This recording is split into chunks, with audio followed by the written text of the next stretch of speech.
Okay, Dennis Miller, who is a really long-term good friend, who's a brilliant mind and one of the probably best pure stand-ups. And I think, because he did it 6 years and nailed it every night, the best update guy in SNL history. I don't count Kevin Nealon because he only did 3 years. I think of him as a sketch player. Yeah. Tina always had a sidekick. So I think Dennis is the best pure, Chevy was brilliant as well. But I put Dennis up there and he's funny. It's fun to do Dennis. Yeah, they've been lucky with Update. They get great people on there.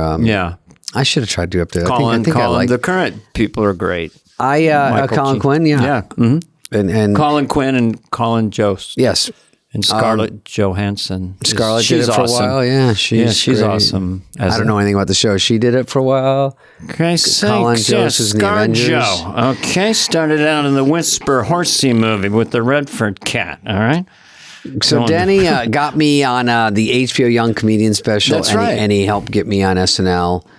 He's the one that gave me the famous advice before I went on at Catch Rising Star. Hey, Spudley, don't kill too hard. It'll throw up a fucking red flag. I go, what do you mean? He goes, they don't like some polished road hack. I go, oh. Anyway, so wait, I don't do well tonight? And they're like, and David Spade. And I go, so I walk up and they're just looking at your writing. So I did it and Schneider did it and we got on the show. Oh, Dennis was a good champion of young comedians and he's a good talent scout. I mean, he noticed a kindred spirit. I think that you have some symbiotic comic DNA with Dennis. Yeah, you're not a clone, Dennis. But big influence, especially early on. And he helped Sandler get on too. So and Schneider. Yeah. So he was a big help to us. And here he is, your boy, Dennis Miller. One and only Dennis Muscle. Christ sakes, Carvey, what was in your tea that day, all right? It's called Miller. It's not exactly the toughest pedigree you could think of. Anyway, when I do Dennis, my IQ goes up, but right now it didn't. Ladies and gentlemen, the man without the sunglasses is now going to say... It's Miller time. There you go.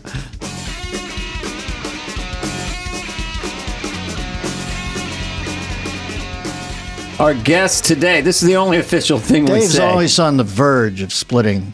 He lives on... Dave, his frisson is found... Yeah. No. It's like a surface tension where you overpour a glass and a tremolo. That's Spudley.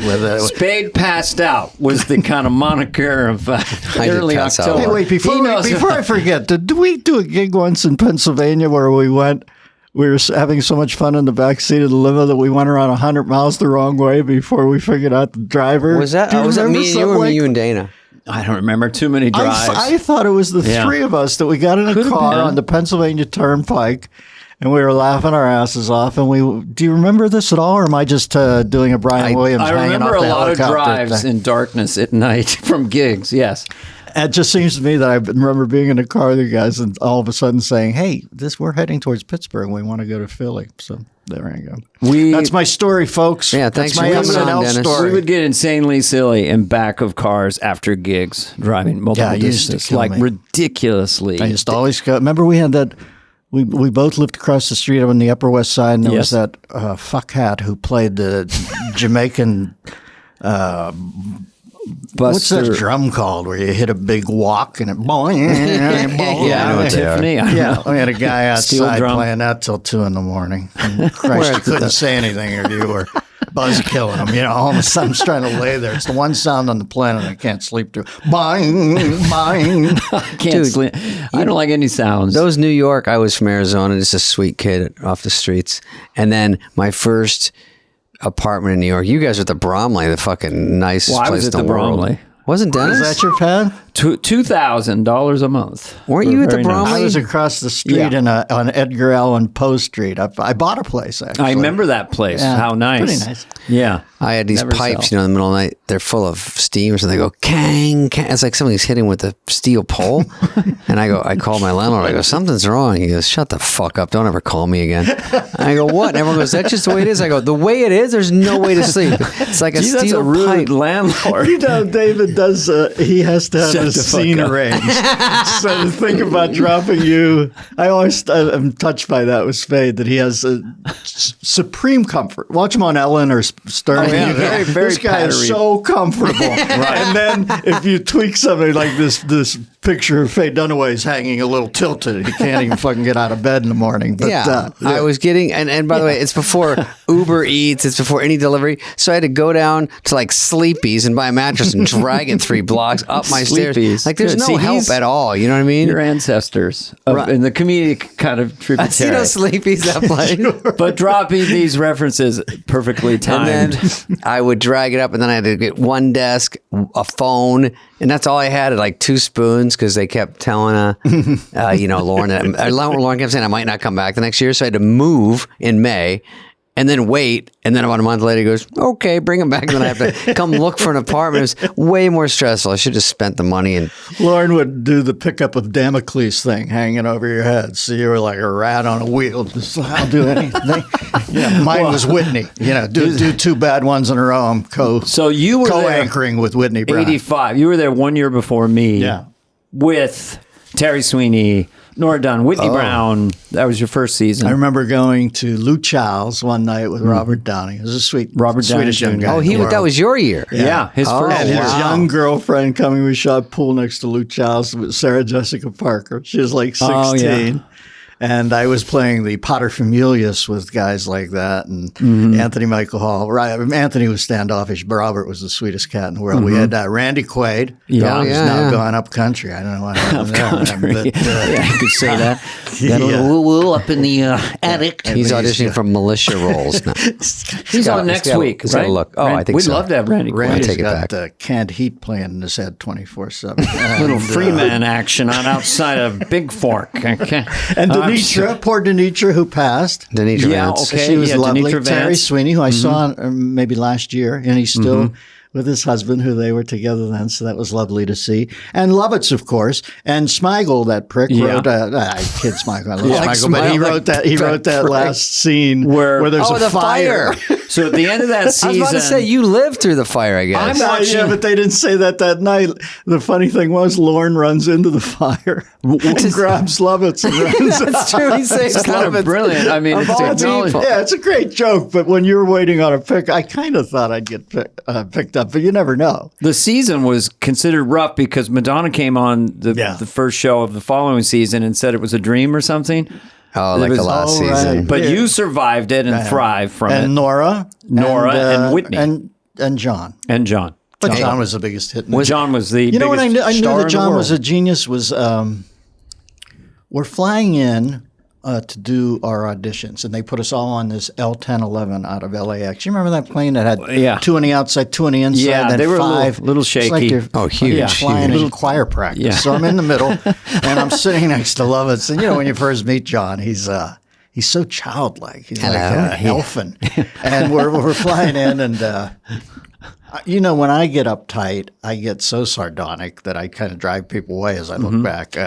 Stress. And then later in our relationship, I get gushy about how much I love him, but up front, until I form bonds, I'm so uptight that I kind of get not sour, but just a little got it. quiet. We've all So got anyway, our stuff. Lovitz is going on and all. John, Jesus Christ, On the say plane. hi. Jesus Christ, say hi, pull his string. What's he talking about at this point? Is he on the show? You're going in to do the show? We're going into audition. to audition. And I Okay. say, so John, what do you do? And he said, oh, I'm a comedic actor. I'm in the Groundlings. And I said, so what will your audition be? And he said, I'll do some characters. And I go, what character are you most proud of? And he said, On the plane? the pathological liar. So he said, this guy lies incessantly. And I'm sitting there thinking, Christ, it's like seeing a gazelle limp on the Serengeti. I'm going to feed on this cat. I said, that's the big pitch. You're going to come in. That's a big pitch. You're sitting in front of the SNL. It didn't sound that great. Star Chamber going, Yeah. I didn't, but Yeah. then Crushes. all of a sudden I start seeing that thing, and then he does dress rehearsal the first night, and I introduce him as Tommy Flanagan, the president of Liars Anonymous. Yeah. And he grabs me, it goes well, but he grabs me in the break and he says, no, it's not Flanagan. He says, there's no other way to really pronounce Flanagan except for a pathological liar. He makes the A long. It's Flanagan. And I looked at him and I said, wow. Jesus, John, that took my breath away. I said, that is such a cool little accent or a cedilla or something. I thought, oh, this guy is sharp, man. Imagine Flanagan. You know, you look at Flanagan, you're going to say Flanagan. Yeah, but he even had to lie about that and say Flanagan. John, that's great. We had him on the show, and he, he really stood out because he looked different. Him and Phil Hartman, too, had these 40s things they would do all the time. And his voice was so big. John with acting, that whole thing. Mm-hmm. But for you, like we knew each other from the clubs, and you probably knew David a little bit too before he got in SNL, maybe right after. I remember David and Charlie Schlatter. Yeah. Remember, Schneider, we used to go at breakfast at Jerry's Famous Deli on the curve out in Ventura. Sure. You'd be there with like Tori Wells. And Tori Wells? No, Covert went out with Tori Wells. You guys would come in full-blown porn star was at Jerry's. I'm like, oh, yeah. She was like straight out of the porn. It's like that's great. And we Dennis is more of a Terry Weigel guy.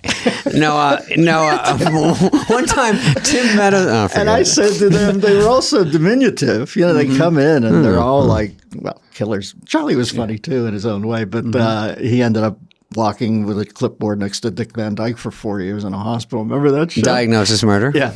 So they came in, and I told you should pitch a show called Tiny Cops. Oh, yeah, Tiny Cops. Where it was just a procedural, but everything was just like Jerry Orbach and one of those procedurals, but all the props were made just a little bigger. Yeah, so you guys would whip up to a crime scene, and people would say, "Is that look, it's the Tiny Cops." And the doors were all little, and they'd open the door with two hands and hop out, and there'd be you just set a scale up so everything was I think done. that's ready I for remember Hulu you told me now because I was like, I'm waiting for Michael J. Fox to host for that one. Give it to us. Hey, come on, Sarge. From Casualties of War. What are we doing here exactly? Did we do a benefit for I did a benefit for Michael one night, and he stops 2 days out. He's such a mensch. He stops taking his pills 2 days out. So to get the fundraising going.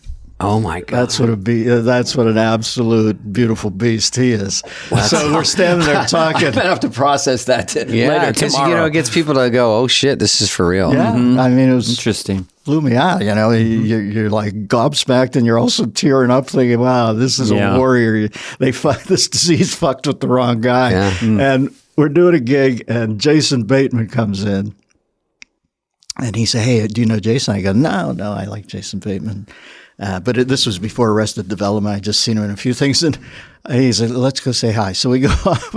This is the first thing Jason Bateman ever. I'm sorry, this is an SNL, but I love it. I figure we're supposed to do Doesn't matter. Yeah. So he goes, Jason Dennis Miller. And Bateman looks at me. The first utterance is, hey, what's it like to be with both Teen Wolves? People don't know that Michael J. Fox was Teen Wolf and then Jason Bateman was Teen Wolf. Jason took Teen Wolf. I forgot he did Teen Wolf. He's great. I was just laughing out of courtesy. I didn't even get the reference because we're from Pittsburgh. So they both did Teen Wolf. They both did Teen Wolf, and that's the first thing. Whenever I'm watching Ozark now and it gets really weird, I think of him and go, "Hey, what's it like to be with?" He is funny. He's the Teen Wolf guy. I remember when you got on SNL because we did some club dates. In fact, it's an interesting story that I was playing the San Jose Improv. I think I was headlining it, and then Dennis Miller. I said, "Who? Dennis Miller? What?" So I picked you up at the airport in San Jose, and you were my opener for like 5 nights at the San Jose Improv in like 81. And we got on like a house of fire. Right? You had to follow this guy? This is a tough one. Well, I'll tell you, usually I was, I had the lady, I had some chops. I had you're the hardest to follow. I had my little impressions. He's horrible. I liked Dennis right away, but I didn't pay much attention. There's another middle act, Middle act, poke your head in now and then take a look. Every night, I'd go up there and I go, what is wrong? If I wasn't watching his act, what is wrong? And I realized then I went out and watched him. I said, holy shit. So the first 10 minutes of my act, I had to deal with you because you were a headliner. I mean, it was ridiculous trying to follow you. Yeah. But what struck me is when you got on SNL and then we were hanging out and stuff, you were telling me how emotionally trying it was being on that show. And it kind of scared the shit out of me. And then I got on the next year. It's weird, but I remember you just going, honest to God, Carvey, life on the griddle, man. All of a sudden you get the keys to the kingdom and you realize that they can They don't even have to come up from the desk and ask for the key. They can just do that electronic cancellation where it doesn't work in the door anymore. It's it's pretty fraught. You know what? I was such a wuss then. I'm glad I got it. It gave me rhino skin. I don't know about you. Isn't that one of the best gifts SNL gave? I like rhino skin. It made me tougher for everything else in showbiz. Mm-hmm. Everyone who's talked about it says that you can do anything after that, whatever you want to try to do. But also, I was telling Dana, like I come in. Dennis was my favorite comic. I didn't know Dana as well, so I wouldn't say you weren't my favorite comic, but I knew Dennis and of his stuff. And then I got to open for him, I think, at Caroline's Seaport. And great working with you, and you said nice things about a couple of my jokes, one of my Kaja Gugu jokes or something. And then I had a pretty good act back then. Now, come on, what is my that? wife's in the video. Oh, shut the fuck. I didn't know that. Carolyn and Too Shy. Yeah. Too Shy to Shy. You know what my joke was? It was pretty clever. I said, I told my guy, I did a Police Academy movie, and I told my tax accountant, and I go, so I made no money, and then I made a lot of money, and then I made no money again. I go, is there something we can do? He goes, the Kaja Gugu proposal of 1982? Something about someone that made money and didn't make money again. Yeah. Income averaging. He did. He went on and did one other thing, The Never Ending Story, that song where the kid sings it while he's on the dog's head. That guy did? Oh, Jamal? That was Lamal from Kaja Gugu. Yeah, Lamal. So he had two big hits. But he also, he worked with Giorgio Moroder a little on that, and they became friends. So I think Lamal does well now. But I used to watch my wife on that video. He had parachute pants. I met her later in life. I go, Jesus. Was a model when you met her. Yeah. She was in Europe. That video is cool when you go back and see it. It's one of those videos that you don't. They have some sort of loose narrative there, but it's mostly just Lamal and Carolyn in a nightclub. It's cute. I told Dana before with Lovitz that first of all I didn't write for you, but you helped me get on this young comedian special that was before SNL, and that he hosted, and he sort of squeezed me in from 5 comics to 6. Remember, there was only going to be 5, but then you helped. Brad and Gervitz helped, and then so I got on. So that got me, and Bowie was in the audience. We've talked about that. Coolest cutaway. And then, the coolest cutaway. Yeah, there's our crowd, Bowie. Yeah, and it's then not Joanne Worley like Robinson. Yeah, there's Bowie doing a gut buster, bending over, and then I get on the show, and then it's me and Schneider, and then Dennis is like, he goes, Spudley, get a crowbar in there and fucking kick me some update jokes. Don't forget about your boy. Has that been his consistent nickname for you? Because he always calls me Carvey and you're Spudley. Yeah. And Nealon is Sammy. We'll talk about why that. Yeah. Okay, so go ahead. So I would try to, once I realized I was totally X'd out of read through for the week and nothing got on, then I'd go and try to give Dennis some crumbs with update jokes and slide him under the door. And then Herb Sargent would go, I go, hey, did you, Sargent? Did you get my jokes? He goes, I mean, none of them are any good.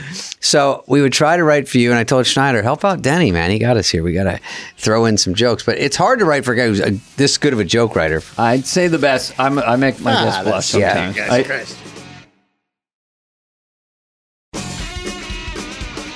Dennis is pound for pound the best update person in history, in my opinion. Appreciate it. And also the longest single guy, because I was looking up update hosts today, and Tina always had a sidekick. She was brilliant too. Oh, right, single.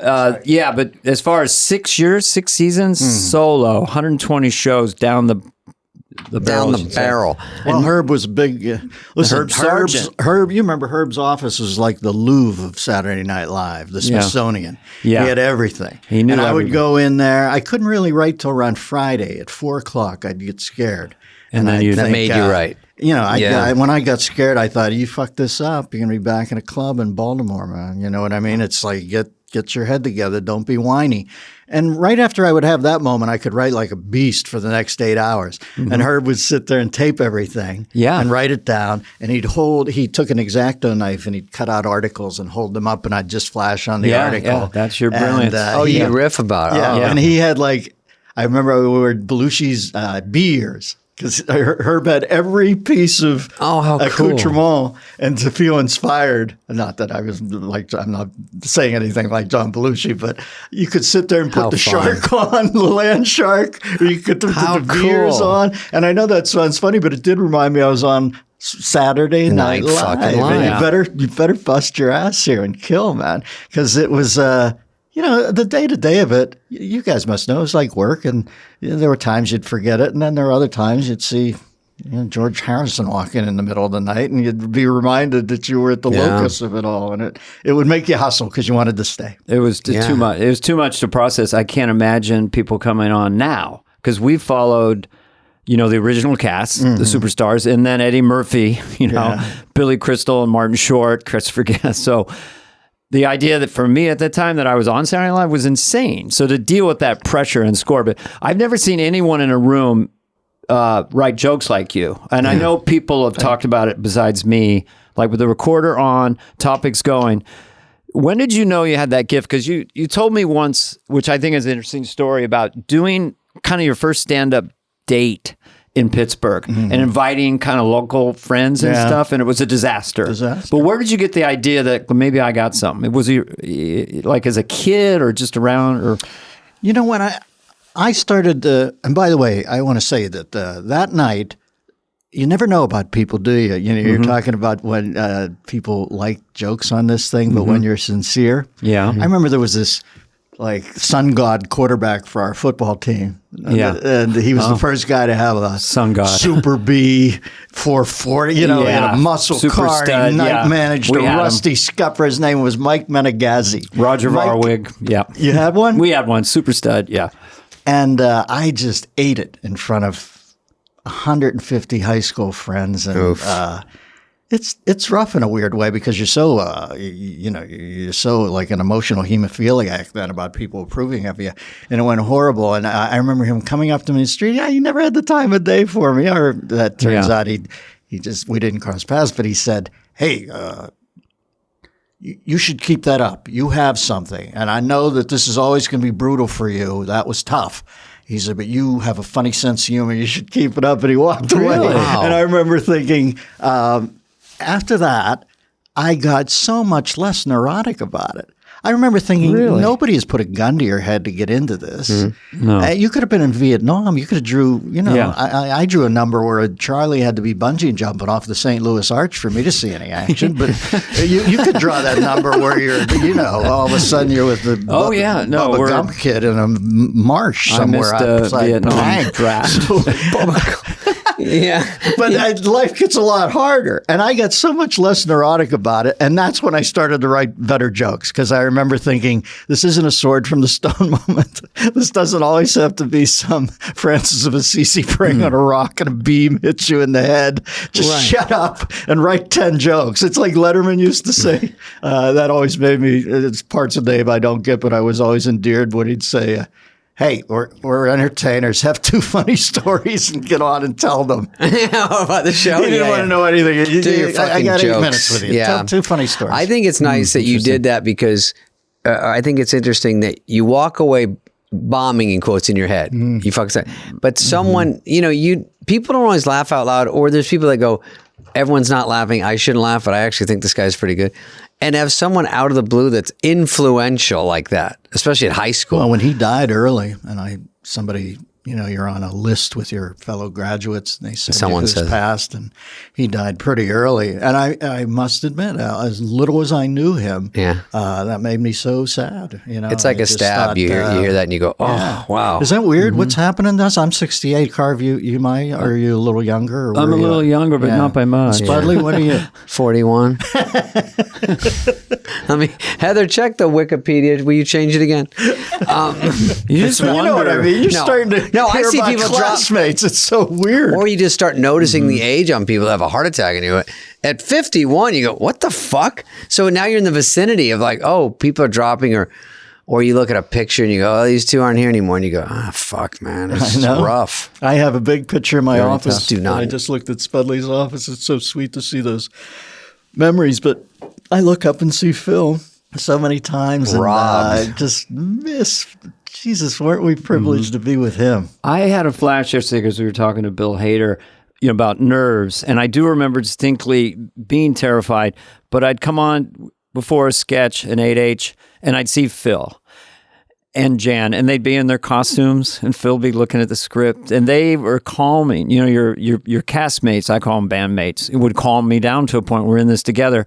Going back to you were just alone, right down the pike, For like, how long were your segments normally update? 10 minutes of jokes? And you'd have but guests. there's always a guest. Yeah, there's always a guest or two. You know what it is, that old Carson lesson about those are not going to work, and you have to not be a sweat act when it doesn't work. Mm-hmm. They don't need every joke to be perfect. That gets a little precious and neurotic. They want to see if you have any Scaramouche in you when it doesn't go well. You know, can you still Zorro a little? Scaramouche, the guy who was served under Trump, rapier. The rapier. Okay. I got to go back to junior college. I didn't know that one. I just skipped it. I'm just saying that they want to see some savoir-faire when you eat it. That's more important than good jokes. Yeah. And Carson was always so brilliant at that. I used to watch that and say, "Why is that so intoxicating?" Mm-hmm. And I thought, well, when this joke goes awry, the only mistake you can make is to double down or look like an asshole or like you're so bullet-ridden you can't take it. You know, you fucked up. It's definitely a joke that doesn't land, and then they see you smile or laugh at the idea that it didn't land. That's all it takes. Yeah. You don't even have to be witty or anything. You just have to look aware that you just This is what, you know, bits stand out with people. I don't know why this line always stood out in my brain. I don't know if you did it on Update, but it was just so you, and it was so dry and bizarre. Jimmy cracked corn. And I don't care. And I don't care. Long pause. What the kind of hell attitude is that? Did you do that on Update? You know what? I started to try to write jokes when I was in a fallow thing as far as I used to always think indignation, what am I? It was like the fulcrum. Right. Oh, yeah, what am I? Arcane reference. So, you know, when you boil it down to is I got cut off on the 101. What am I? The robot made from Jeff? You know, whenever I'd get stuck, that's what I'd write. And when I couldn't even come up with one of those, I would just do a rhythm joke. And oddly enough, you built that firewall for me when you used to do Morse Miller, where you wouldn't even say words. You'd just go. Well, yeah. I mean, your attitude that's what that joke was. Yeah, just that's rhythm. Yeah. Car. What am I, Glico? And you say things where I go, I think you said once. Like Nick from the Detroit Lions here? You'd say things that weren't even, didn't even make sense. It's brilliant the way you do it. Because people would walk away going, I didn't get two of those. You're like, oh, I just made those up. Just because you got to keep people off kilter a little bit. Like, God, I had almost every reference. I always thought the core joke, the mothership should be accessible to all, and the next one should be accessible to 4/5. The third one in should be the other fifth. And the fourth one, they shouldn't get. That's where the garbo is. And it doesn't even have to make sense, but you walk away and go, you just give them that look. Like, it's just so smart. It doesn't even have to mean anything. I don't know. Also, you've done how many specials? 10? 10 specials? 9 specials. Mm-hmm. Which I opened for one, maybe Black and White or maybe Mr. Miller Goes to Washington. I was thinking of shooting for 10, but I don't have it in me anymore, man. I'm like Jimmy Arness in season 22 of Gunsmoke. I'm flenching. You know, it has to be Jimmy or not James. There's a kid in town with a fast gun, and I don't have it anymore. The last one I did, I was so fucking nervous. Well, the way the world is, it would be here. You'd be seated for your tent. I could do this. Just a little room with just like 3 people. But you stand up in front of that crowd. I just don't. Listen, I'm glad. I played golf with Charles Barkley once, and it's terrible. But he had, he didn't even have a hitch in his backswing. He had a mini stroke. You know, we'd have to go away to Warm Springs and swim in the pool with FDR just to go. Eleanor's out with her girlfriend. He used to be, I remember golfing, he'd say, I can't believe I embarrassed myself like this. And I said, Charles, just be glad it wasn't in your free throw stroke. You know, stop in the middle. It could have been in your rice ball. Right. So I always thought, as long as it didn't impinge on my rice ball, like the not acting or anything like that, I was happy. But can I just insert this for a second?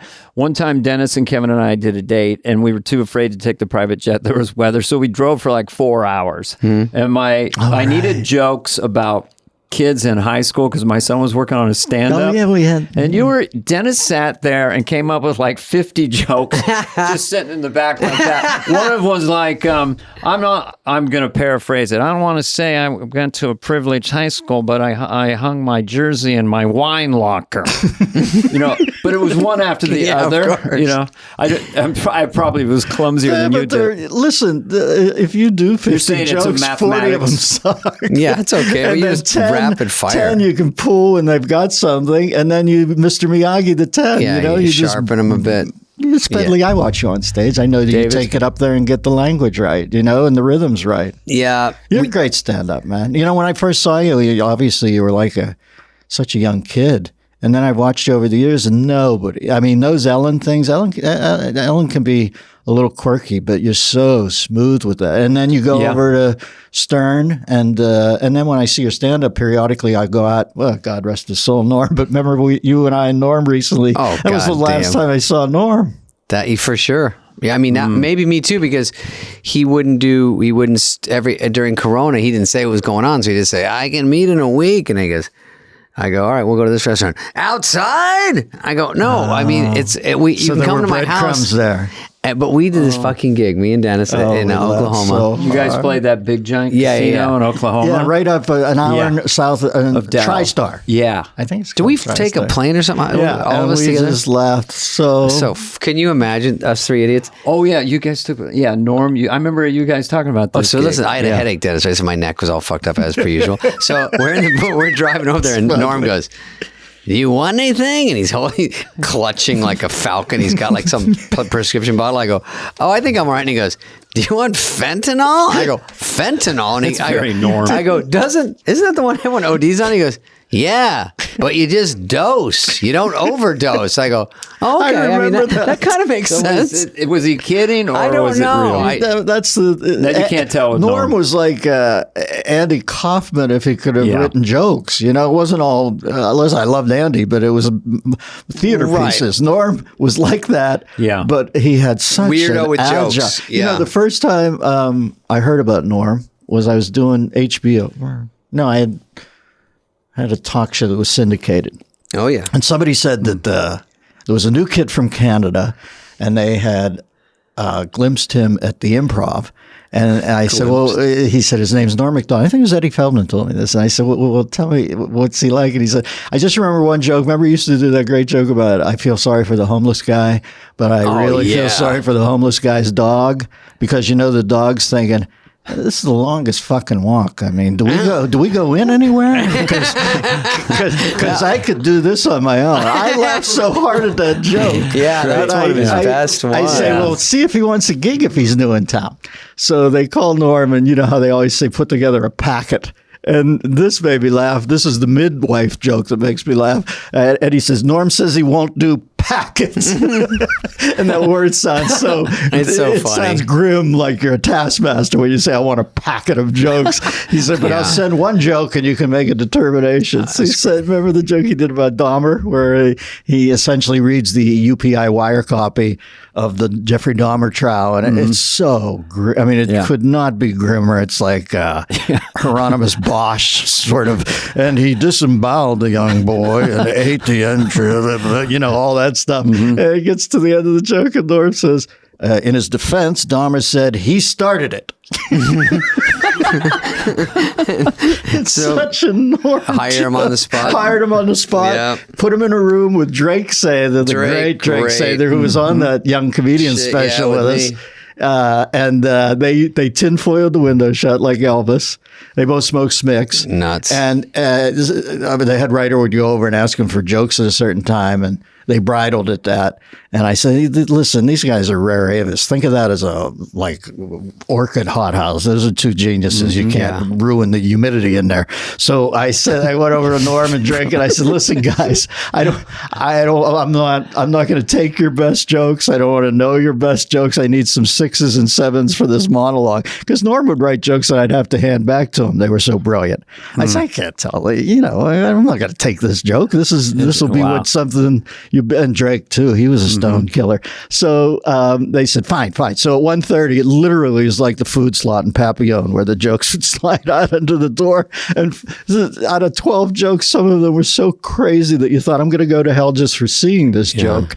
And then a couple were just they were two brilliant minds. And you know how they love to be left alone. Well, They didn't want to. Drake had a couple of. I remember when he goes, I went to a funeral. He sounded like Dennis. He was kind of doing a little bit of Dennis. A lot of people, I think, that's and he goes, I went to a funeral and I was wearing the same outfit as the deceased. How embarrassing! But how did I know he'd be wearing a "Too Drunk to Fuck" T-shirt? It was always I just pulled up on this car and a bumper sticker said, "Help stopped bombing in Iran. I pulled up. I said, I can't get my girlfriend to stop fucking my buddies. Can I handle that before I start ironing out everything in the Middle East? That's a rhythm joke. You can almost insert anything there. I remember sitting one night up in the balcony at the Improv, and Jay was holding court. You know, he had like a tweed hat on. He'd call you Mister. Arthur Conan Doyle pipe. You know, he's sitting up there. He had a pipe. It's like avuncular. He's and like we're all 6 sitting months around him older in a than half us. circle. Mr. Carvey? And Mr. Drake's Spade. one of the people there. And, you know, Jay, listen, if you have a TV shot, you tell your 8 best jokes. You don't save jokes for the second shot. You don't don't save know if them. there'll be a second shot. You tell the best 8, then the second one you do the 9 through 15, you know. And it's like 40 minutes of the Socratic method. Yeah. At the end, he's like, okay, boys, I forget what he's got outside. He's got the Motorcycle, Munster Mobile or something that he bought at auction. Where Driving in a unicycle down the 405. So Drake's sitting there with a cigarette. He looks at me and goes, hey, thanks, Jay, but I have a father. It's 45 minutes straight, and then finally. Oh, Jay, I love listening to that stuff. I'm not making fun of Jay, but, you know, he always had a tutorial. Jay was right about a lot of stuff. Yeah, never stop. You don't stop. He was very pragmatic. When we first moved to L.A., you talk about moving to New York Spade. When I first moved to L.A. from Pittsburgh, I was so scared and freaked out. It's such a you at least had the Bay Area. You knew California life, but I came out from the Berg, and it was like, Christ, I was on another planet. But thank God Jay had more of a proletariat underpinning, and he would have the same guys up, Seinfeld, Brogan, Larry Miller, Marr. Once in a while, we'd meet up at Jay's house up off Castle Drive, I think it was called. And Come on over. you'd go in, and Jay would hold court at night. He always had pizza. And if you did a shitty TV shot somewhere, I don't give a fuck if it was like AM Warsaw. Jay had a copy of it. He saw it. Yeah, on put it Bob on. Crane technology, you know, that formatting. Crane from Hogan Hogan Zeros. Zeros. There wasn't even streaming then, but he would have he'd load up a 3/8 inch something around that. 3/4. Hey, Dennis, look at Dennis is on Madam's Place this week. Madam's He Place. and the puppet, interaction, hijinks ensue. Spade, good job on Mike and Maddie. And once in a while, he they'd had hear like James Bond TVs all over, and he'd watch all the shows and knew what was going on. He would download all your worst stuff. Your worst. What happened here? And then there'd be banging from upstairs. Yeah, And, oh, Mavis. Mavis is upset. We used to do Jay Leno 911. Yeah, this is Jay Leno, and there's someone upstairs in my house, and I just need someone to check it out. Oh, are you married? Oh, never mind.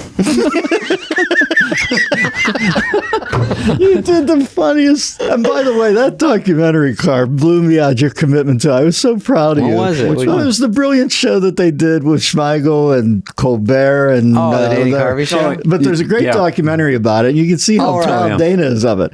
And listen, that's a bad play by Brad. God rest Brad's soul. But you don't put Dana on with that crew. That's a wrecking crew. Oh, that's fuck. like those session guys, Hal Blaine and all that in that studio. I It mean, was a those are cable. It killers. was an HBO show. And God bless Tim Allen. I mean, he was a huge hit, but there could not be more chalk and cheese, as the British say. No, once it was on primetime following Tim Allen. And My favorite sketches there's no you chance. did.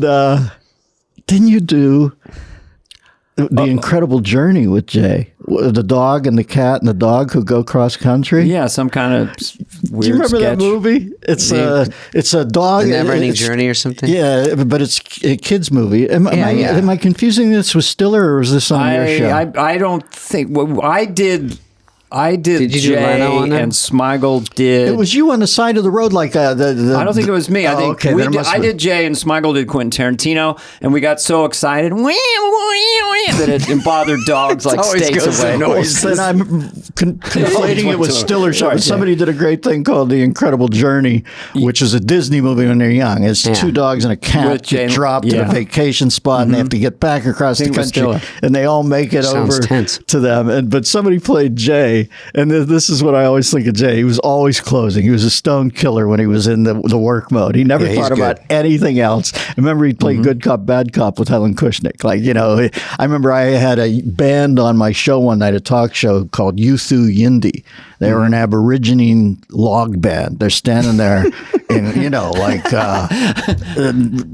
skirts made out of that, you know, Bamboo or something. yes, that sort of stuff. No shirts on, and they're hitting big logs on little logs. This is what I'm booking at this point because I'm like third in line on the talk show thing. So the Youth Indie manager comes up to me and says, "Hey, we got a call from the Tonight Show. They said we weren't allowed to do it if we did your show." I'm talking to a guy in a loincloth. So I called Jay. I go, manager. "What the fuck are you doing? You're kidding me. I've gotten out of the way. I'm not trying for Tom Cruise. I've got the Youth Indie guys telling me that you're bracing them." That's hysterical. I had no Helen. He goes to Helen. Manager. In the sketch, there's a dog, and the dog goes, "I got to get across that highway. My master's across that highway. They've gone home from vacation. I love my master and I love my mistress." And then they show the cat, and the cat's, "I got to get across that highway and need food. I know there's food over there because master and mistress always provide sustenance." And then the third creature is no longer a dog. It's Leno. And he's got that shitty crinkle cut tie on and a stand-up coat. And he's like, "We could bump Trisha Yearwood and we could..." It was all about the Tonight Show. The other two were thinking about getting back. His every thought was, then Harry Connick can come in for the Christmas show. Yeah.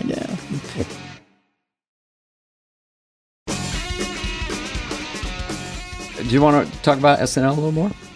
People, those 6 years. Was there a point where you felt you turned the corner? I mean, I remember one time there was Lorne had Whitney kind of try to maybe coach you a little bit or something.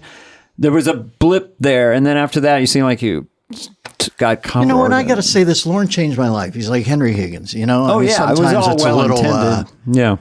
I look back and I don't even know if Lorne lauds it over you as much as you give him to. You know what I mean? He's such an omnipotent power in your life. You mean it's like in your head about he's like pretty you want to cool, go, Lorne doesn't really think about you. Yeah, every day you're like, I wonder if Lorne thinks this. I wonder if he's like just on a treadmill at home. He doesn't it's give like a fuck. Paul McCartney said about the Beatles music. He goes, "You listen to Winston Churchill, it's still all wobbly and hissy. You listen to the Beatles, we get shiny and brighter all the time."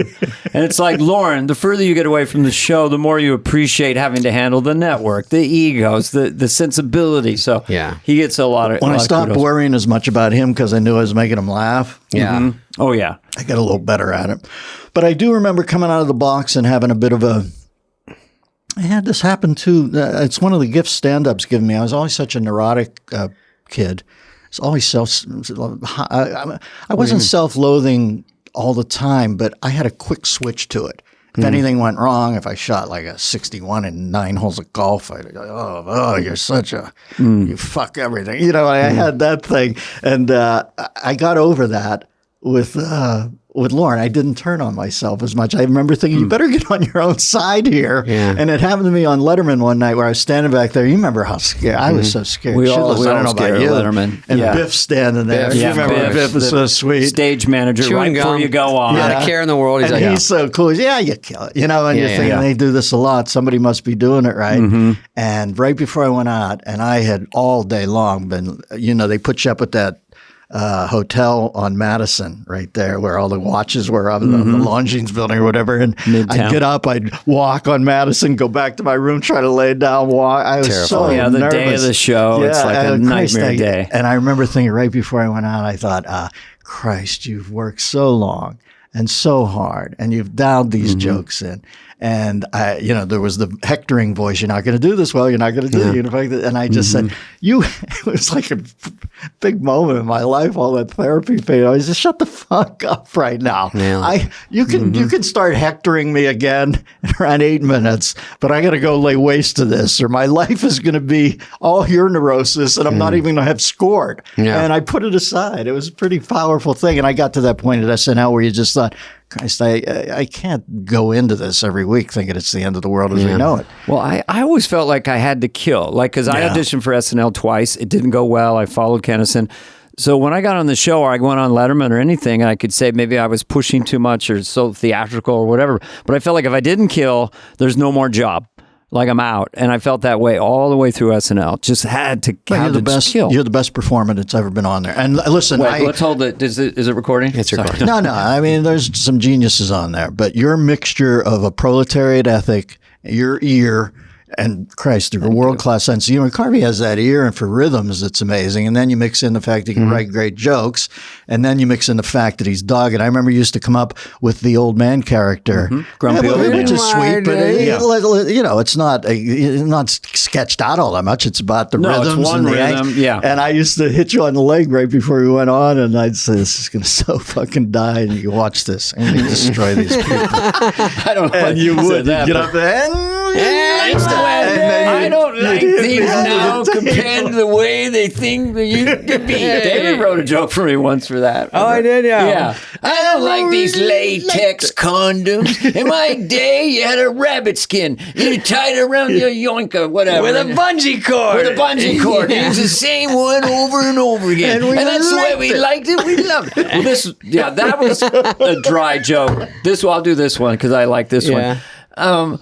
I wore. Sorry, I forgot it. Wait a minute. Hey. Here's the element: flame retardant sleepwear. Yeah. But something about I go to bed smoke. You go to bed smoking. You wake up engulfed in flames, and that's the way it was. You liked it. Look at me. I'm on fire. I'm a burning corpse, and I love it. I love it. It's so hard to go back. I used to wrench that chamois, and I would just sit there and marvel at that and think, this motherfucker, you're going to have to carry him out because he's going to go till that moment. Yeah, I tried too hard. I don't know. Fuck no. That's the show that works. When I saw you against Carmen Basilio at 148 in the Garden, you were beautiful. Now, is that a real boxer? I think it was a cat Okay, it named sounds Carmen Bat Basilio. One time I was golfing with Dennis. We did a gig in Palm Springs. This is probably when I was on SNL. We drove all the way out there. And we had to stay the night. We had to do a gig and stay there. So we golf. And Dennis gets mad right away because he's not playing perfectly. So I go, I go, hey, I get out I go, hey, where's the green? He goes, Spudley, you don't have to worry about the green for another 12 fucking shots. Just hit it. And so I say it to my friends all the time when they ask me where the green is. Steal Denny's jokes. Denny, you worked at Point Park's recreation room. You ran the air hockey. I did. I was the commissioner of the air hockey league. Do you remember the night from? No, there's Spade's beauty. He's good. He lays that down and then gets off it because he knows how insignificant. I used to do that joke where what happened if I would do a joke about impressionists where I'd go, what happened if Ben Gazzara worked at a TCBY? Yeah. I think it would go. It would go something like this. Yeah. I'd turn around and then I'd turn back out. No, I'm not going to fucking do that. All right, I just wanted to get right up to the precipice and pivot and jete back to Coolsville. Oh, that's right. And then that joke caught on the indifference. And what you just did there is so funny because the fact is, folks, I was the commissioner of an air hockey league and Spade lays that down and then moves away because he knows how uninteresting I just like the noise of air hockey. He's got a little Michael Winslow in him, David's. No. The little sound, he does the little sound effects. The ultimate. Can you do Couillet's? Oh, I'm sorry. Is that a water drop? Wait, do the little quiet bird. Wow. What's the Flies one away. the British guy does? Have you seen that, Rob? He does the voice. So the little man voice. It's just too Have you ever seen weird. that? Crazy. You gotta watch it on YouTube after. I'll be anybody but Michael Winslow, so give me that guy. Why? I just meant sound effects. You remember Winslow Jimmy Allen used to work with a cat named Jimmy Allen, and he had a Ken Severa. They used to do impressions. And then Ken Severa broke up and went back into the business world, and Jimmy Allen got Alex. He was a Mexican kid. He was blind, and Jimmy was so sweet with him. He'd lead him up on stage, and they did that brilliant bit where they would go between train cars on the way to the next gig, and it would be. It reminds me of Winslow. Oh, they do noise? Yeah. And then they'd open the door to go between the train thing, and you remember they used to do that perfect volume up, and then you'd hear the door slide. They'd go back in. Now I know it sounds simplistic, folks, but this thing was so real. If you shut your eyes, you just sat there. I can't believe. Winslow is amazing. Any of those noises are really just texture and a bit to make them Use them throw you in there to make it sound more real. You're not a sound Yeah. effects guy. I just do it, and I don't even know it half the time. All my friends at home used to do it when they tell stories, and then it just turned into it would just naturally be in a Funny. bit. I do it. Yeah. But I came in late. it's just those Carp, things. who has the chops of your two sons, or do they have different chops, or what? Tell me about Tom and Dex. What do they Tom have? is sort of he's a sci-fi fanatic. We're doing this scripted podcast. He's the idea guy. Mm-hmm. And I've heard a couple. Dex But you told me you're extrapolating them out, right? They were short, but you're going to make them longer? yeah, we're really into it. I didn't realize it's like making the White Album. It's like showing Apocalypse Now to a blind man. Yeah, there's a lot of helicopters. They're really scary. They're coming in low, You got to explain it. Yeah, so we had to learn the process. We started out and we had to redo it, and now I think we have a rhythm on it. So it's like, Tom's ideas and Dex is what? Dex does a lot of voices and writes. People who are listening now, fans of comedy, sometimes writing is just an idea in the room in the moment. It's not all just at a typewriter by yourself. Yeah. He's like, yeah, we should, maybe you should go into the game or something like that. There's some little thing of, we have that Mario Brothers one. Maybe you should go into the game with his dad. It's like, oh, that's a brilliant idea. Right. Then you run with it. Yeah. But it's just a blast. He has two sons. It's fun working with your sons. When you just did the fans of comedy thing, it's such a Robin lilt the way you did that, and it reminds me how much I miss our friend Robin. And I think you saw him closest to the end, didn't you, Carb? He lived up in Marin County, when I was up there. Mark Pitta was a very good friend too. He was a great comic friend of mine. But Robin was there a lot. I really got close to him. And we would go to that little theater up there, the Throckmorton Theater, on Tuesday nights in Marin County. It'd be packed, one of the best theaters in the country. And he would come in, and I really didn't understand him until then. You know how he'd call everyone boss, and he was so shy and deferential. Great boss. And I'd be doing a set, and he'd be off to the side going like this. He was so sweet and so vulnerable, and yet such a powerful performer that it's hard to reconcile those two things. But we finally hung out. I think I was just in awe of him for many years. But you finally we hung out, talked about life and stuff, and then he went down to LA to do that half-hour sitcom, right. And that was the last time I saw him. His heart. Yeah. I saw him at the other one night. Was the other the one with the long, thin window along the way? Yeah, that was in San Francisco, where I met my wife, the other cafe. Yeah. Carl I was with Cole, him at the other one night when he went up on stage, and Mystery Science 3000, everybody walking by the window. Yes, and you would riff for people in this giant picture window. You have certain nights in comedy. Kennison around 2:30 in the morning one night at the Comedy Store, just wading into some tourists who thought it was Dr. Feelgood, and then he went Anton LaVey, Dark Prince, and they're all like scared. But Robin that night, people would come at a predictable cadence almost, and he would annotate them. He's absolutely brilliant. Yeah. One night outside that place, I'd done a set, and he stopped me. And it was misty with a lamppost. There's the other. And this was before he went to L.A., before he passed away. And he said, Dana, and he said he always had this idea in his head that I had came up with talking about your dick like, oh, I'm Mr. Happy, referring to it. But I never did. And at your wedding, he mentioned that to me. Well, I think people said that maybe you came up with Mr. Happy. Never did. So he brought it up again. Sounds good. He brought it up again. Oh, I feel like, maybe I took Mr. Happy. I said, Robin, I tried to take your whole act. I tried to become you. Yeah.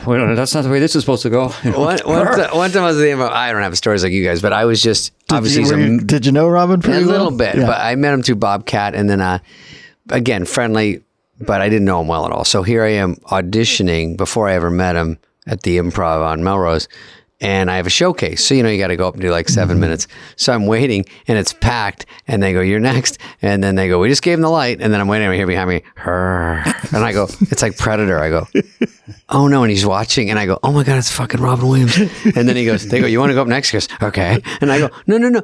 But there's nothing you can do. It's too big of a force. And I'm like, fuck it, go. And then he went on and did maybe an hour. And then I'm trying to fight my way to the crowd because everyone's leaving. The people that are to see me are like, everyone forgot. It's like you forgot your carry-on bag and you have to go back down the aisle on a plane. Exactly. They're pushing you out of the way to get out of the theater. Excuse me, I got to get back to 23D. I've got a knapsack. 23D in the center. I'm like, wait, the people from Star Search are leaving. So sweet man, though, very sweet, really vulnerable person, but what a fucking genius.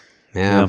At our crap. But when I do these talks with David in this podcast, I think of people like us in high school listening to this, and it is kind of an interesting aspect to it. Because when I was watching, I don't know about you guys, I watched people on TV as a kid, and they would never really say how they got into this.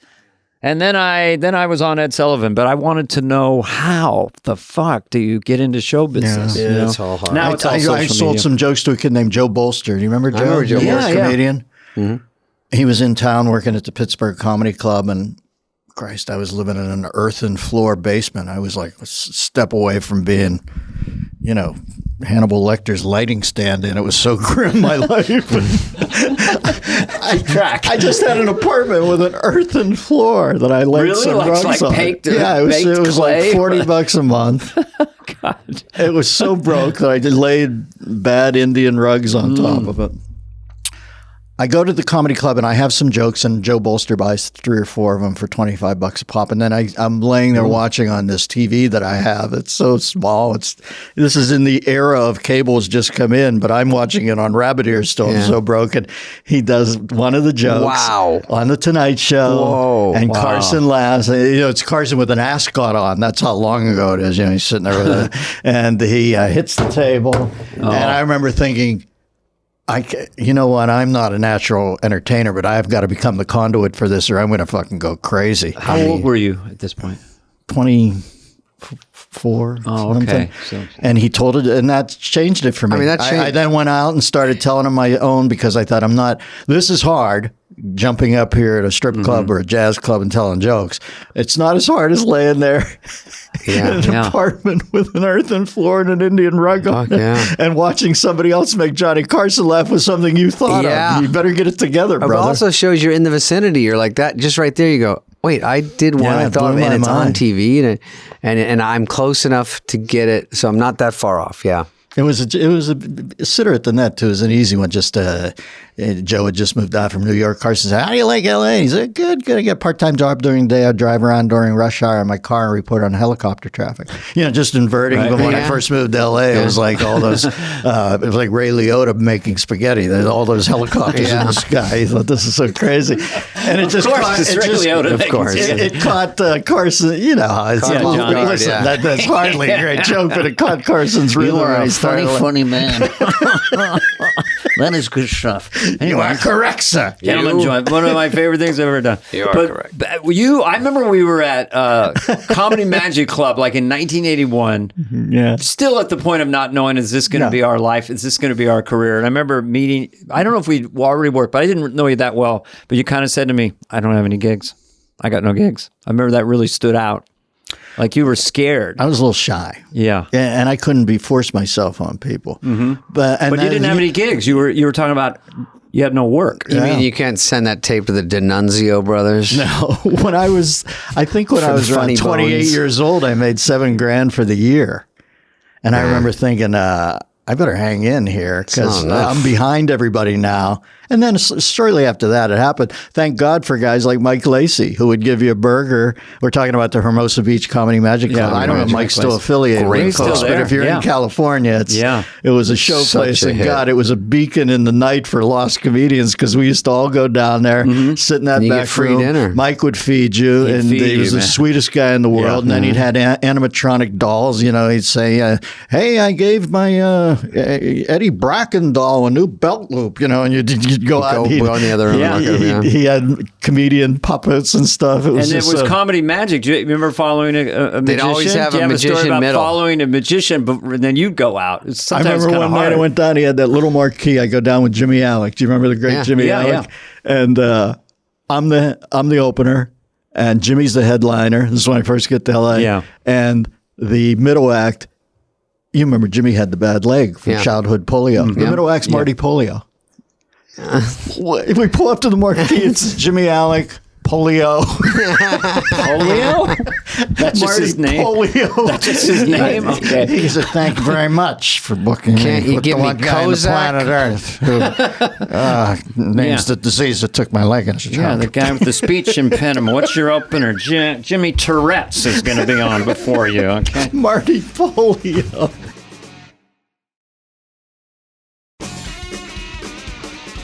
I can't let Dennis go without thanking him for being in Joe Dirt.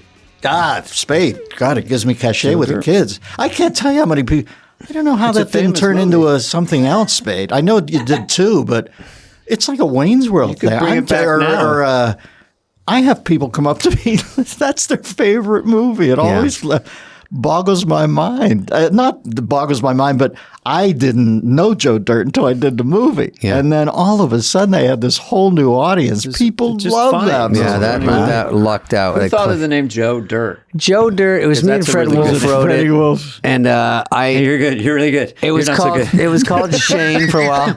Dennis, I want to tell you. First of all, you did a great job. And I'm going to talk to you, Dana, in a second. I want to say one joke. I just want to tell Dennis there's no way you can do better, but we're going to do it one more time. And hey, Fred, you're going to be our guest one of these days. Yeah, Fred's coming up. But we did. It was called Shane because I thought that was a funny name for that guy. And then I said, what if it's just Joe Dirt? And very potent. Which I didn't love, but then it kind of caught in there. And it was sort of a crystal meth guy at the beginning. Then we kind of made it a little nicer. Mm-hmm. And that was a good move. That was Ted Lasso way before Ted Lasso. Yeah, it was a sweet guy, a sweet guy where you really pulled for him. That was a good vibration, right? And it was first time I wasn't super sarcastic and all that, and got in. Wasn't making fun of the South. It was sort of.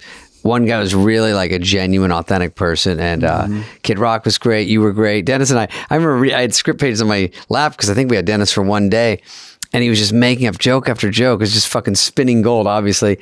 What are you, Jane Fonda from Clue? We tried to write like him. That was the heritage. Oh, yeah. And then I would just try I'd look down, look up, say my lines. Look down, look up, because it was too hard. We were moving too quickly. I had 12 pages of dialogue. I had to keep going. Yeah, we knocked it out then, man. That was a productive day. Yeah, and then I think Dennis got out at lunch or something because it was like we got it all, and we didn't know how hard it would be, but he was nailing it all, and then he would just riff on each one and go, I'll give you 3 for this, and then it was like 3 jokes. We're like, fuck it. And then Spudley, I lost 10 pounds after I saw Joe Dirt 2. He was nice enough to have me in for a practical note on Joe Dirt 2. Yeah. I'm sitting there and it's before Untuck It, so I've got a regular length shirt that's hanging out down. I remember you told me this. Like a muumuu or the sheet. I look like Alan Carr. I've got this. I can't watch that movie without seeing how fat I was at the beginning of that, man. I know. Right after that, I appreciate it. I'm not exactly Frank Gorshin in the Riddler costume now, but I've at least lost a few. Like Donnie Sutherland, sure enough, Timmy Hutton. My first I did a movie once with Michael Douglas and Donald Sutherland, and it was called Disclosure. It was about sexual harassment. I saw it. That's a great movie. And I remember seeing for the first time how the other half lived, because as soon as they'd yell "cut," Michael had the whole world wired. He was Gecko in real life, and Sudsy was so funny. Yeah. He was like a hippie guy. Very cool French hippie, sort of French Canadian hippie, and we'd go down a pair of steps. There was a golf cart there. We'd be in the golf cart. They'd blow out through the doors. We were out in Warner Brothers studio. We'd go down. Mike had this trailer that was like the Taj Mahal, and he had he'd call ahead and what your drink was. Yeah, I love it. And he would meet us at the door with our drinks, and we'd watch the NBA championship. Yeah, and I just remember thinking it was he and Donald were so funny together, and you realize the guys like us, quite frankly, I'm from Pittsburgh, Spudley, Arizona. Young guy from Arizona, and Carr from up in the Bay. You're telling me stories about room servicing for Michael. We're not guys who were privy to this. Yeah. You remember that first moment you're let in? You called me one night. You and McCartney were out in the Hamptons, and there's that mind blow part where you go through. I can't. You're trying to fake it like you belong, but you're thinking this is unbelievable. I was not ever on SNL at that point. I was just hanging out with Paul McCartney for 5 nights with Linda. But having a famous person, the first time a host would come in and know you, because you're always just a writer, you just perform, and then someone goes, "Oh yeah, maybe we can do something together," and I'm like they know something and they like you. And Carole King came to the show and said, we should try to do something together. Oh, for Carole King, just out of the blue. I don't know. That's a big part of SNL is Lorne, almost as much as being funny and not being a sweat act and not laughing at your own jokes. Yeah. He does not want you to be overly supplicating with people. No. You know what I mean? You remember those Monday night things. Sometimes you'd sit there with somebody really who was your hero, and he didn't want you gushy about it. Did you have people throughout your tenure in SNL and your career, like somebody famous that was older that gave you kudos? Or came up to you at a restaurant or whatever? Sammy Kahn, the great lyricist. He came up to you one night, said, "Kid, Can you imagine that? Sammy Kahn. Come fly with me. Yeah. I was a nerd kid and I always dug that. And I remember what year, how famous were you when you got the message? I did a roast for Friar's Roast and I ate it, man. I remember I went on like 15th out of 17th people. You know, the Friars. Mm-hmm. It was for Chevy, not the train wreck one later down the road. This is when Chevy was front running. It works better when the guy's in a power position. Mm-hmm. You know, because the jokes sort of fall and you off also their know back. him a little bit. Yeah, Chevy later, still Chevy. I mean, Chevy's, to me, hugely funny, but it wasn't Brilliant quite career. the success story. Yeah. So the jokes landed and stuck a little more, and it's harder to watch. But I remember I went up and I said, nice to be here in the Friars. I always think of Milton Berle. Milton Berle's dick is so big that I'd have to think he stole that too, and because he was famous for stealing jokes. So it's a good joke, but I'm like, nobody knows me. He's Yoda there, and they're thinking, who the fuck is this kid? A great joke. I eat it. I remember Paul Newman's on the dais. I looked down, and Paul Newman, who was very cool, but he has to avert my gaze because it's so bad, like what's going on. I hate that. And I come off. After it, I'm just, this goes back to Sammy. I come off and man, nobody has felt worse at a Friar's Roast until Whoopi convinced Ted Danson to get out of the Hanson cab in blackface at noon on 7th Avenue. You know that? I'm sure he can still think of that and sit up bolt upright in the middle of the night and go, what the fuck was I doing? But Sammy Kahn comes, he's done it, Sammy Kahn. It's the Sammy Kahn. He goes, fuck Milton Berle. Oh, I love it. And he was so, just the fact that I was commiserating, assuaging my wounds with Sammy Kahn made me laugh. It's an amazing existence being in show business. If you get lucky like we do, good Lord. Well, I love you boys. Thanks, You're two of my dearest friends. How long have we been together now? 30 years? I've known you. I've met you in like 81. A little shorter with you, Spudley. Who did you run with? You used to run in that alley. Remember, Rob was. Oh, I met Rob's daughter. Schneider has a daughter who's a singer. Elle King. Yeah. She's London's child. Yeah. As I met you, and it was always Adam, you. a little less Adam, but remember we had apartments out in the valley somewhere. I was off the Studio City. I had like a swinging apartment, and I remember I bought an old front car seat for my couch. And that's how nouveau gauche I was. Yeah, wow. I remember buying it at an art gallery, and that was my couch. Was an old car seat from a Dodge Valiant. I thought it was cool. Remember bringing women home. You'd see a Roadrunner cloud heading off into the distance.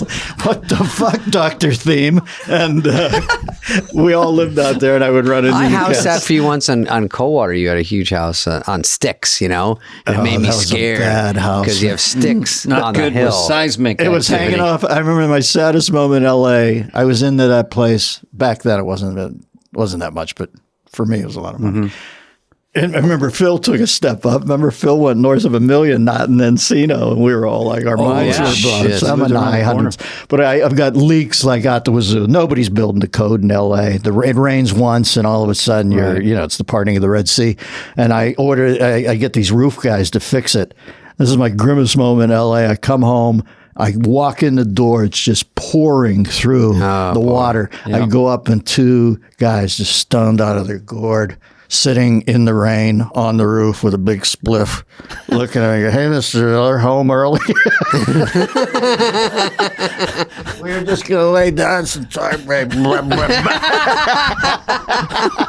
It happens. L.A., when you first get money, you don't know what the hell to do. I know. Spudley, by the way, beautiful pad. Beautiful. Oh, yeah, we're doing this from the house for the second time. The artwork is impeccable, and the place is just the nines, man. I'm happy for you. Spade was always so smart, and then we'll wrap. I'm sorry, but I love talking to you guys. But when Spade took that show, I said, he's the smartest cat. Because everybody takes the thing where they're the center of it. And then you're the first guy they take out. Yes. And, they go, it's not like SNL. And I always said Spade was so funny because George Segal and Laura San Giacomo, she's hot off the they had a great Sex cast. Lies. And George is just a player. Yeah. They center post it. and Spudley nibbling around the frame. Wendy Malick, who was kind of she was she's great. She's kind of sexy in a sexy and like funny, a delivers laid-back great way. jokes. Yeah. And Spade comes nibbling in. Hey, we got that photo shoot. I'm going to cast some models, and then he's like Batista. He heads back to the mountains with some mead and some meat, and he stays out of the frame. It's great. It's hard to memorize lines. You just come in, and they said if I do my own show, I'm just going to have to get a Spade guy to come in. I'll carry all the lines, and then someone comes in and scores and leaves. I want to be that guy. Yeah, smart. Yeah, you scored in that. I got show. lucky. I know. Hysterical. All right, thanks, Dennis. All right, beautiful. Thanks, Dennis Miller has been our guest. Love you too. Peace out. Hey, what's up, flies? What's up, fleas? What's up, people that listen? We want to hear from you and your dumb questions. Questions, ask us anything. Anything you want. You can email us at flyonthewall@cadence13.com. Here's a Spade. Okay, I'll just introduce. This is from Ryan Bach. Dear David and Dana, I'm sorry for only coming up with a Spade-centric question. Okay, I'm going on a personal vacation. Okay, I'll take over. Okay. I'll relax. This is the longest question. It's something I've been dying to know for over a decade. No interviewer has ever asked him, to my knowledge. Can you please tell us everything about Emperor's New Groove Experience? Sure. That's a separate podcast. How did it come to you? How did they decide it should be a llama? Do you realize it's by far the funniest cartoon made in the 21st century? And people quote it. Adore you both. Oh, you're back in.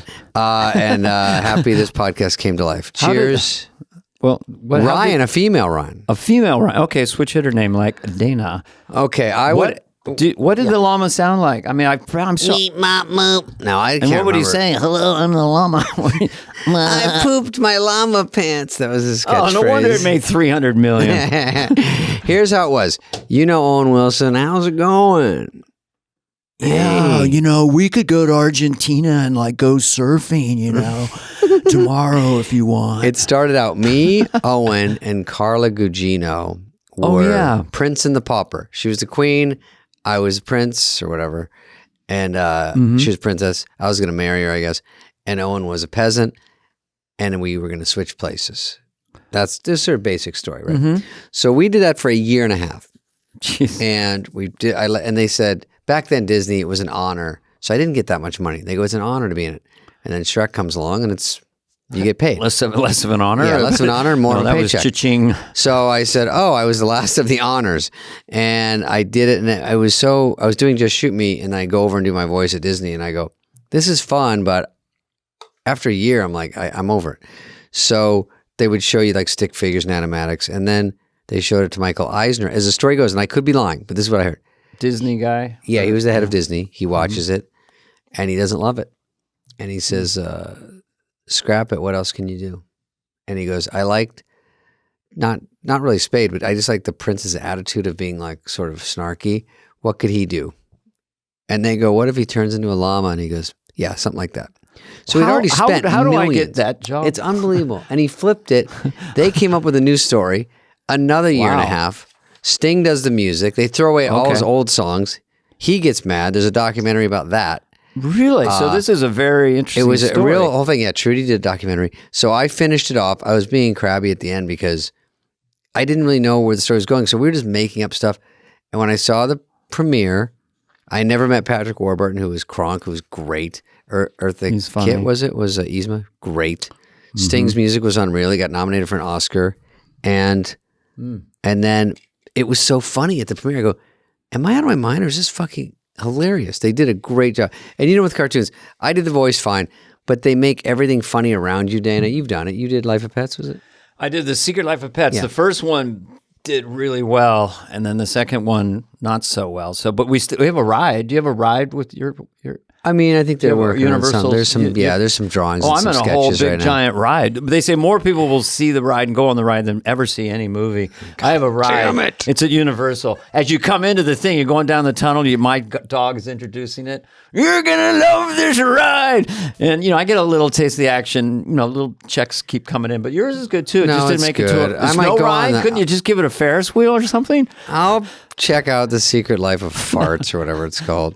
Anyway, Anyway, we're broadcasting from David's beautiful house, so I can make fun of The him. Emperor's New Groove didn't pay for it, but It was I a did big it, movie. and then I was so happy I did it because I really liked it, and I got good reviews for the only time in my life, and then it went on and on for Disney. So I love it, and I appreciate all the people that like it out there, and I was lucky to be in it. If they animated our podcast, and you were and you were a fly, what voice would you use for the fly?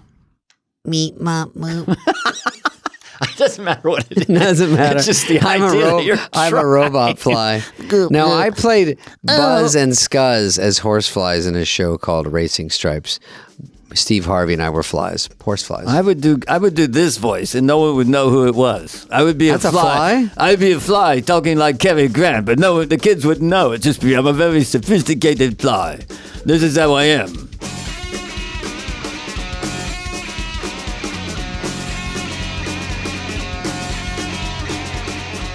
Fly on the Wall has been a presentation of Cadence 13. Please listen, then rate, review, and follow all episodes.